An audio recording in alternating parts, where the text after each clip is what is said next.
takka barreessaame sagaleen dhagamu sagalee sirreessi tani amma sagaleen jira sagalee sirreessi hamdi amma sagaleen sirriidhaam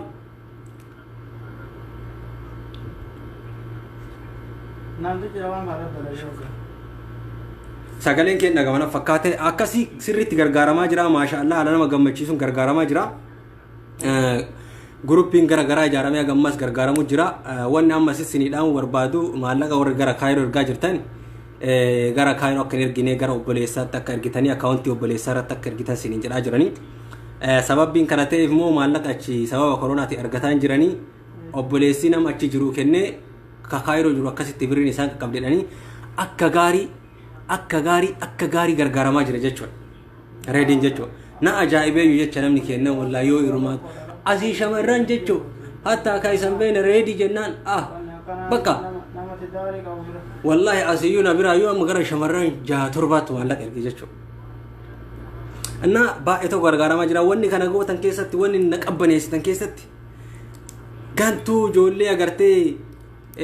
biltiginnaa tan jecho waan jara jecha ijoollee biltiginnaa tan akka waan reediin duraan biltiginnaa de arrabse Dr. Abiy arrabse hin gargaaru maali haa ta'u hajedhellee jira Dr. Abiy qeeqee Dr. Abiy arrabsaa ture jedhanii warri arrabsaa turanillee jiranii lamaffaa yaa rabbi du'a isaa dhageessisi warri jedhanii kadhataa jiranillee turanii እና baga agartan gruppii wannu hanqate reedii gargaaruuf warri akkasettan warri naafaan garaa isin gube biltiginnaa yoo jibbellee yoo arrabsellee saniif dhibamee inni gargaaramuun didu fayyuullee didu jechoo amma haala gaariirra jira jechoo garaallee korosoona godhanii foon garaa keessatti argame naannoo kaleetti argame qalanii irraa baasanii ammas yaala biraan godhaananii fi warri akkasettan warri du'a isaatti kadhattan warri du'a isaa nu dhageessisi jettan lammaffaa warri waan garagaraa ammas barreessaa jirtan kalee Abiyyee arrabsaa ture alabbaa isaa gargaaroo warri jettan gubadhu garaan si haa gubatu madaay jedhu Dr. Abiy yoo taate ammallee naalatullaahi abaarsi rabbi irraa jiraatu haga Dr. Abiy biyya san keessaa gadhiisuutti nagaan argan fulbaana 30 achi qabee galaana Jawaar qabee taa'aa jiruun kana qeerroo Jawaar qabee taa'aa jiruun kana agartanii Jawaar boombii guddaa qabatee taa'aa jira lakki qeerroo gabbai namicha kana nurraa darbi jennaan qeerroon akka ofii sanitti qabsiisa jechuudha kanaafuu warri afaan bantan warri kalee reediini Dr. Abiyyiin deeggaraa ture zinnaa ishiin arrabsaa ture hin gargaaru jettan birriin guuramee garaan si haa gubatu guuramee bakka kennu dhabneera laalama gruppii meeqatti guurtee shamarran keenna gad harcaaftee lubbuu isaa bituuf jecha maallaqa kana gadi naqanii gruppii kaan ijaarame hatta kaayirootti illee erganii kaayiroo irraa fee biyyatti illee erganii mucaan hanga yaalamee fayyutti hanga wanni tokko isaa godhamutti akkana jala dhaabattee gargaaramaa jira jechuudha garaan si haa gubatu jechuudha warri inaftuu warri gantuun tishertii Dr. Abiy gube tishertii Dr. Abiy baqaysee hammaama kaayeen gargaaru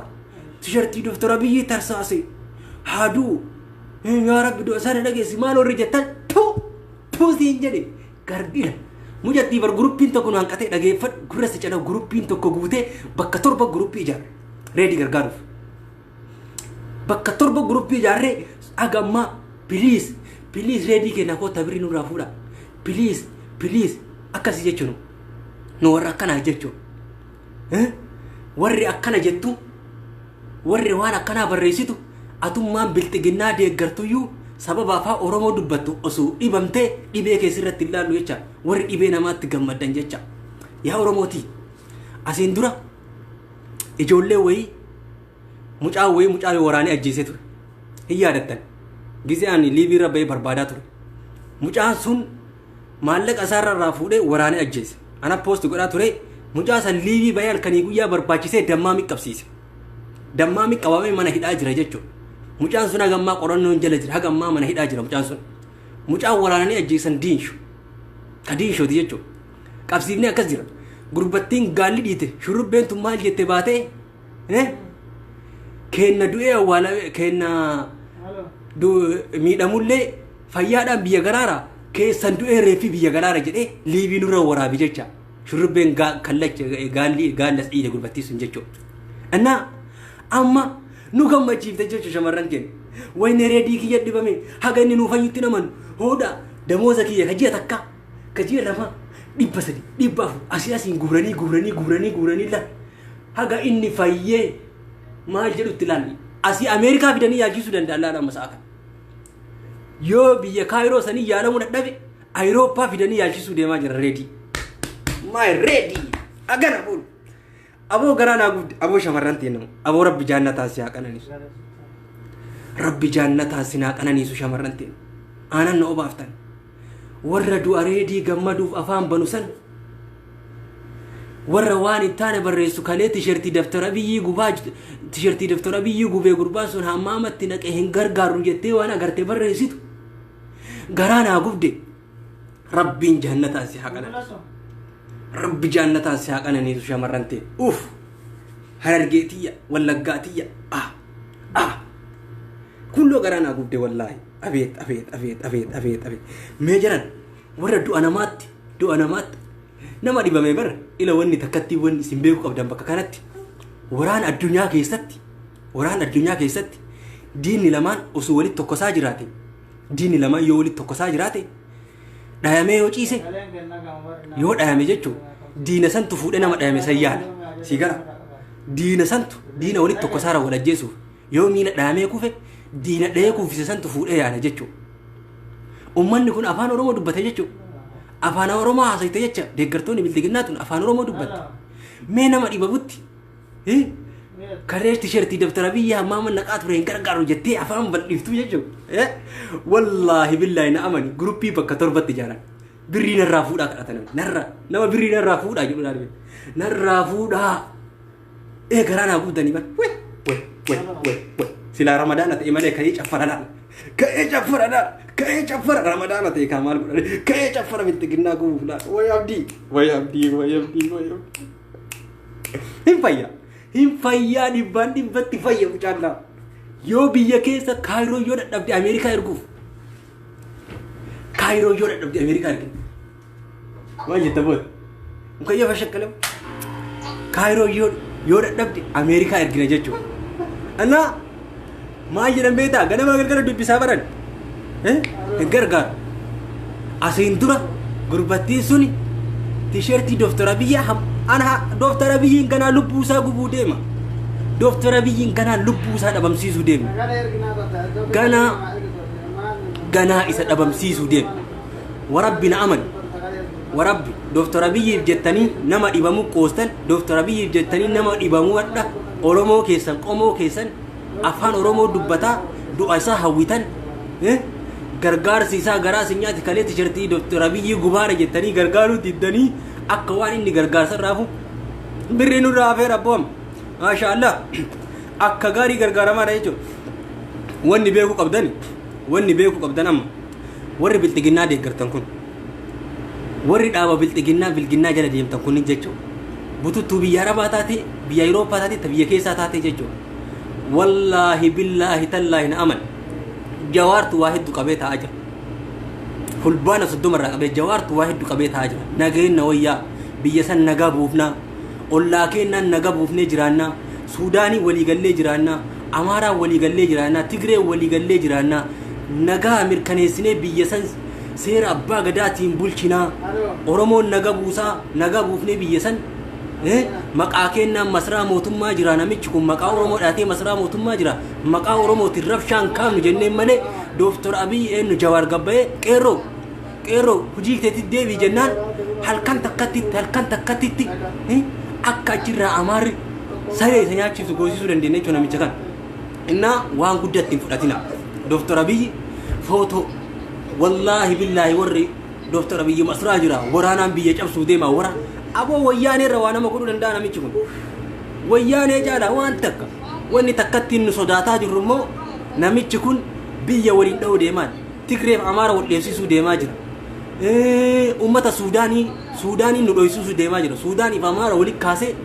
sabaaf sablammii walitti kaasee amantii walitti buusee wal ficisiisuuf gara biraatti yoo shakkitan malee waraanaan biyya san cabsaa waraanaan qeerroo cabsee bulchaa waraanaan biyya san gaccabseetiin bulchaa abjuudha gowwaan ta'in aboona mana maal taate andodola turee mee boleesso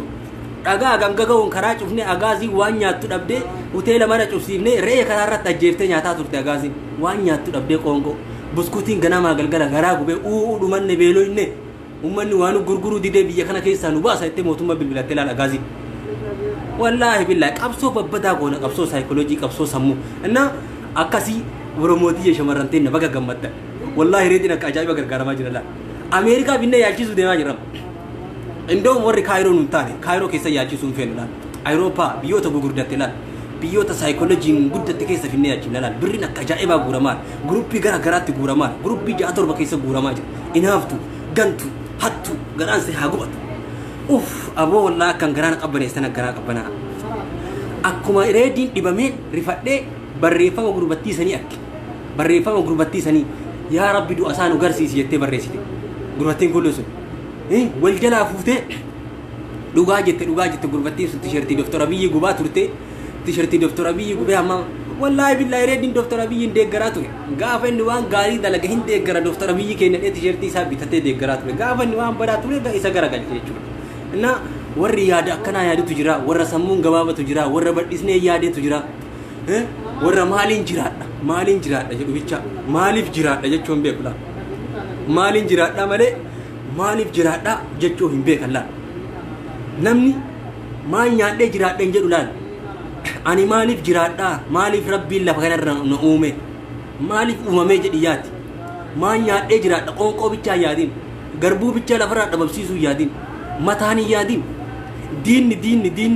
diinni yoo nama dhahee nama koffise fuudheen nama yaalala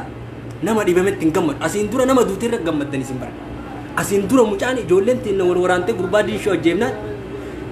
kenna fayyaan biyya galaaraa keessan du'ee reefii biyya galaaraa jette gurbattiin kallachi itaa sun jechuu as baatee nama du'een jechuu afaan oromoo dubbata jechuu kun afaan guuttatee maqaa dhahee jimma himatan jechuu afaan guuttatanii ani ebaluu jimmaati jedhanis feesbuukii maqaa balatan jechuu maqaa jimmaa warra nyaataa jiru warra maqaa jimmaa xureessaa jiru warra mataa gannu qabachiise qoshaashaa kanneen asirraa isin dhabamsiifna jechuudha dirragasii kanarra ani dhugaa asiritti ma ammallee kalee dhukkee isin kaasuu kiyya hin qabu sababbiin immoo ani jechuudha ilmasii koomandooti caba jimma cabuuf asitti okkola caba wallagga cabuuf asitti okkola caba harargeen cabuuf asitti okkola jechuudha nan dhagaama jechuudha oromummaa waa waliin nu hidhe oromummaa gowwaan akka keessanii kuniif an Facebook irratti gad hin dhaabne oromummaa waan dur dhaabattee gad dhufte waan dur gootummaan gootni meeqa irratti wareegamee sadarkaa kanaan ga'e jechuudha innaa warri hadha sabboonaan ana malee jiru oromoon ana malee jiru wama siyaasaatu osoo beeytan osoo waan siyaasaatu barattanii sirriitti hubattanii carraa argattanii Facebookii wal nu qixxeesse Facebookiin qixxee nu godhe laal anaafaan qixxeessin godhe Facebookiin warra takka takkaan qoshaashaa akka eenyu wallaggaa jettan kana tilkimiskii asirraa bilxiginnoota taniin osoo cuunfee akkana harkaan qabee akka carqiitti cuunfee hargufee afuu danda'u kanneen mara Facebookii wal nu qixxeesse Facebookii tokko irratti sagalee takkaan haasu Facebookii wal nu qixxeesse ka maal goonare Facebookii haa tolu afaan bichaan gartee qaaraannaa faaraa yaqqaaxxilaa jette amaariidhaan qaaraannaa faaraa yaqqaaxxilaa gowwaa fi barbareen nama guba jette jechiisi jechi gowwaa nama guba ka kanaafuu wanni gubachuu dandeettan garaa isinaa gubatuun reedii Awurooppaa finne yaalchifna jechuudha biyya guddatte Ameerikaa finne yaalchifna jechuudha biyya gugurdatte keessa finne yaalchifna indoom bakka nu taane laal bakka feene garaa kana keessa dhukkubee miti kalee kanarra diqqoo foon tirfii wayii argamtee misan oppolosoon godhanii yaalama waan biraallee yoo dhibamee jiraate akka gaariitti yaalama jechuudha gara kaaniin immoo halkanii guyyaa du'aayii kadhataa jiraniif jechuudha du'aayii kadhataa jiraniif jechuudha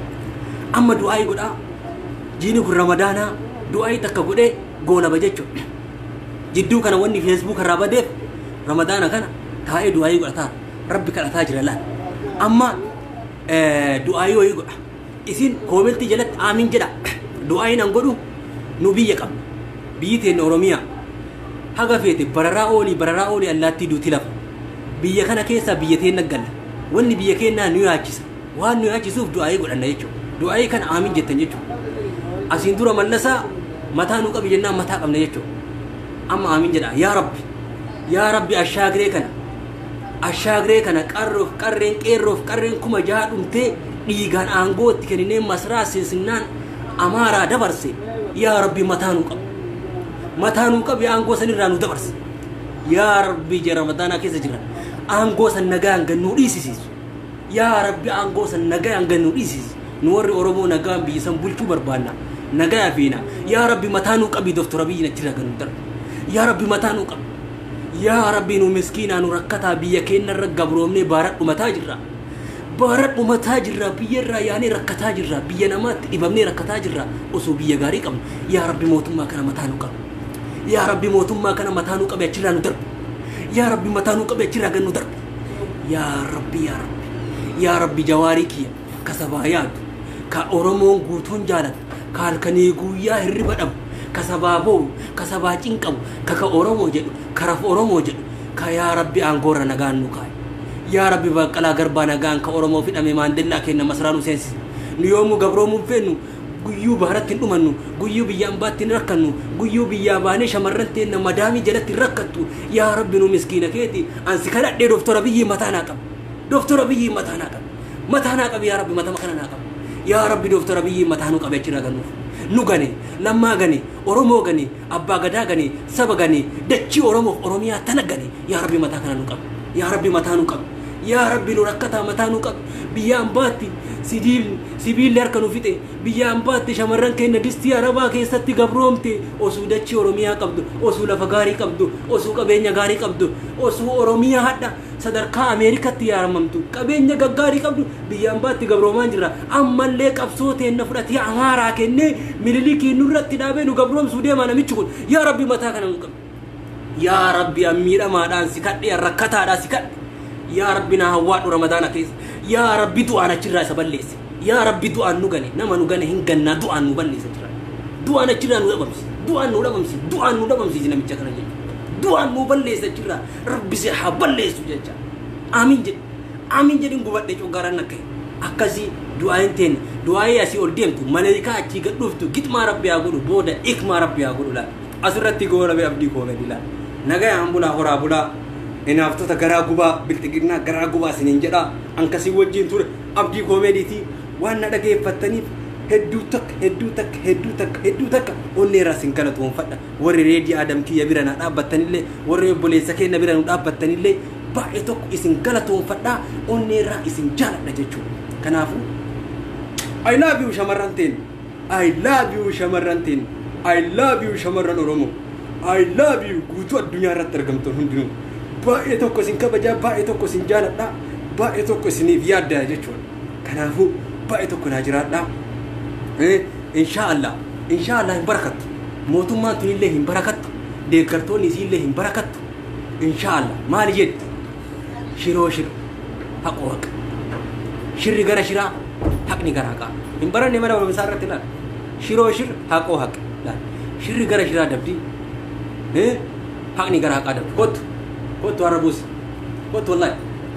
kottu habibiki kottu men wallahi takkatti me bichaa waan jechuudha rakkoon takkatti hin jiru yaada barbaade mee obboleessa kiyya nama dhibamu tokko silaa haga fedha diinallee yoo ta'e nama dhibamu tokko yaa rabbi ajjeesi jedhanii du'aayitti kadhatanii nama dhibamu tokko kun maal sitti fakkaata namoo bal'isee achi fageessee hiyyaanna yoo ta'e malee yaa rabbi ajjeesi yaa rabbi dabarsi jechuun sanuu ji'a kana keessa waqtii kabajamaa waqtii jaalatamaa kana keessa deebi'e kana malee iyyuu gizee dhibee addunyaa akkana biyya raase kana biyya namni gizee nama dabaayyuu namni sun nama dabaa yoo ta'e jedhe yaa rabbi fayyisi jedhanii agartee gizee nama rabbi nama kadhatan dhisee yaa rabbi ajjeesi sun akkuma uummanni Facebook kanarraa gizee baay'ee dudubbatu sun nama hooleyyiidha malee nama miti hooleyyiidha amma qoomee ati yooma biltiginnaallee deeggare maal jedhan beektaa kalee gurbaan kun tiishertii doktara biyyi gubaa ture maal abbaa isaa gargaara sun maal asitti fakkaata faarsaallee ture namni yaada garagaraa qabaachuun barbaachisa barbaake sawwan sadaan keessa tokko jiru sadaan keessa jira abiyyuun fedhu guba fedhu dhiisa fedhu kaafaawota fedhu wabaawota fedhu viidiyoota waan fedhe haa ta'uun aywa maaliif namni yaada kiyya bichaa qabaatu jechuun hin danda'amu dhuga namni yaada garagaraa hoo wal qabaate deebi'ee yaada garagaraa yoo itti fide utubaa tokko jaaruu danda'a garuu akka an beeketti beekaraman deeme jechuun qileetti wal naqa waan ta'eef aywa sun fedha isaati waan fedhe nama tokko gube malee abiyyu mucha gube malee yookiin nama 100 yookiin nama 1000 hin gubne nama 1000 hin gubne kanaafuu nama tokko ci arrabse sun nama tokko ci sun immoo ummata bakka bu'uu danda'u aywa amma ati waa takkatti bicha akka ummata kana dhaamtu barbaada warra amma Facebook kanarratti dhibba Dr. Abiyyiin kutaan kudhanii Oromoo kun hin jibba hatta jimmallee hin jibbiti garuu warra maqaa jimmaa dhayate asirraa maqaa jimmaa Facebook barrate maqaa jimmaatiin nama arrabsu maqaa jimmaatiin nama xureessu kanaan mee maal dhaamtaaf kun asirratti ani warra jimmaa maqaa jimmaa moggaafateen ummata akkas jimma maal jedhan kunniin ani waan ajaa'ibu tokko jira kun ummata jimmaan bakkee bu'uuti jimmaan bakkan bu'an bakka umaa jimmaan bakkan bu'an aywa namni kumaatamni fedhe yoo maqaa jimma moggaafatee amma baay'ee argaa jirra jimma maqaa jimmaatiin akka waan maqaa fi maqaa dhalootaan qabne jimma jedhanii Facebook mata jimma jedhanii Facebook kun warra jim jedhe malee warra jim jedhe malee jimma bakka bu'u miti dhugaa keeti kanaaf akkasii jedha kuniif waan jimma ilaallatu hin qabu waan jimma illee namni asirra arrabsuuf hin jiru jimma jechuun nu hin jaalana ni kabajna sabboontota keessa jira qaqqaali namaatu keessa ummata biyyaaf ta'u keessa jira ummata biyyaaf yaadu keessa jira kanaaf kunni warra jimmaan bakka bu'uu hin dandeenye warra achi kuulloo jecha warra achi galee jechuudha kuulloo achi galtee jechuudha kunni kuulloo achi galtee jechuudha warra jimmaan bakka bu'uu miti yaada keenya siin goolamna obboleessa kiyya baay'ee tokko si galatoomfadha hin gammade beeytaadhaan wayita jarri akkasitti barreessitee reediirra wanni jettee mucaan dhibame jecha hirrifadha jechuudha yoo akkana gurupiin bakka gara garaatti ijaaramee reedii gargaaru namni cabee kufee ka'u jechuudha baay'ee tokko hamilenna abooreen kennas reedii sabboona dha bara boo wallahi mujaa sabboona nama guyyaa takka barkutaa tokko addaan qotee sin kutaa tokko arrabsini bara akkamitti kunniin jechuudha galtuu yookiin diqaalaa ka jennuun san jechuudha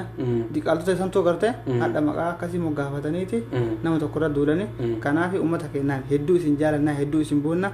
jimmaanillee sirritti jaalanna jimmaa ani fakkeenyaaf amma dhalataa arsiiti jimmaa sirritti jaaladha sirritti kabaja sirritti ittiin boonna kanaaf kanaaf sirritti jaaladha sirritti itti gammada abshir kanaaf ummata keenya hedduu isin jaalanna hedduu isin kabajna nuuf jiraadha mee takkatti shamarran kana du'aa godhi shamarran eemo wallahi shamarran irra kattee biyya arabaa jedhee barsheetichi irra kattee shamarree biyya arabaa rabbiin bakka jirtutti jannata tokkoffaa imaana si haa kennu amiin rabbiin imaana isaanii haa kennu amiin rabbiin jannata firdawsi isaan haa kennu amiin rabbiin agartee laali dhibee kana dhibee kun amma addunyaa keessa faca'eetiin dhibee koronaa kana qaba qoricha dhabee jedhan kanaa miti dhibee qorsa qabu rabbi isaanitti hin qabin amiin amiin rabbiin dhibee qorsa qabu isaanitti hin qabin amiin rabbi isaan irraa qabu waan ta'eef kanaaf du'aayin teenna inshallah rabbi jedhin qeebalamti jinni jaaramtaati jaa barakaate kanaaf obboleeyyan kenna shamarran kenna abshir isin jaalana isin kabanya yoo obboleessi kenna kunis kan karaarra kan dhabu ta'u taate na gorsitanii karatti deebisuun dirqama keessanii kanaafuu maaliif namni kan qabsaa'u maallaqa bichaanii miti kan qabsaa'u dhagaa darbatee bichaanii miti qabsoon maallaqaan moo dhagaa darbachuu bichaan dhugaa guyyaa tokkicha ilma Oromoo tokko ija keeriidhaan akkana gargaltee hoggaa laalte namni sun qabsaa'e saba Oromootiif galata guddaa oolchee jira jechuudha dhugaa keetti kanaaf galatoomaa isiniin jechuudha galatoomaa isiniin jedha baay'ee tokko isin kabajaa baay'ee tokko isin jaalladha lubbuun dheeradha inshallah guyyaa takka obsaan eegganna guyyaa Oromiyaan teenna bilisoomtee biyya galtee shamarran teenna hundinuu taadhaban arabaa teettu makiinaa koobraa akkana hodhaa Oromiyaa keessa laal zana shariikaa investara taatee waan gara garaa bitattee jiraattu laal wal fuutanii heerumtanii biyya teenna keessa nagaan gammaddan guyyaa santu jira guyyaa sun abdiin eegganna shamarran teenna asirratti waan tokko dubbachuun barbaadan rabbiin akka rabbii jedhan nu qarqaaree Oromiyaan bilisoomte jechuudha Oromiyaan bilisoomte inshallah ummanni laale warri gogaa faaqusunni jechuudha gogaa duudi cawwaan tikeettiidhaan akka biyya keenya seentuun tikeettiidhaan fiizaa mudhattee akka Oromiyaa seente abshii jirti guyyaan san obsaan eegaa jira uummanni Tigraayitii fi uummanni Amaaraa Goonaal sunni qoqqonteedhaan tunniin jechuudha ilmaan naftanyaadha kaa'ama booda paaspoortii baafattiti akkasitti xalaba akka biyya kanaatti xalaba jedhamee beekama xalabaan seente fiizaadhaan biyya kana dhufuu qabdi immoo warri diinaa miti barka rooba inu aarsa warruma afaan Oromoo dubbatu kana garii maqaan anu dhate garaan guba kadhatu coggaaraan guba bara kuni diqaalaa isaaniiti bara warra ganama galgala jechuun warra isaan kunoo kaayyoo isaanii hordofu warra ganama galgala barreeffama isaanii dubbisu warra barreeffama sabaaf sablammoota tulaa dubbisuun on beeknetu dhaaba tokko jala fiiganiif hadhalee osamaaf iyyanii jechuudha. Faayidamaa bu'aa isaanii tun kuni nama aarsu kuni baay'ee asirratti anu akka dhugaatti dubbachuudhaaf baay'ee na yaaddasullee baay'ee na aarsu salphaadha. Dubbata salphisuun jaluma jal'isuudha gadi maaliif wanta si jalaa jal'ifte nama waan isaa kaasuu baattee jette haamilee dhabaa jechuudha. Haamilee dhabaa kanaaf akkasii jinin jechuudha. Hayyee horaa bulaa galatooma baay'ee tokko sin jaaladha. Warri reedii nu gargaartan hundi keessanuu rabbi jaalataan sin haa qananiisu. Akaawuntii kaayirootiin ergina obboleessa irratti ergaa isiniin jedha baay'ee galatooma horaa bulaa.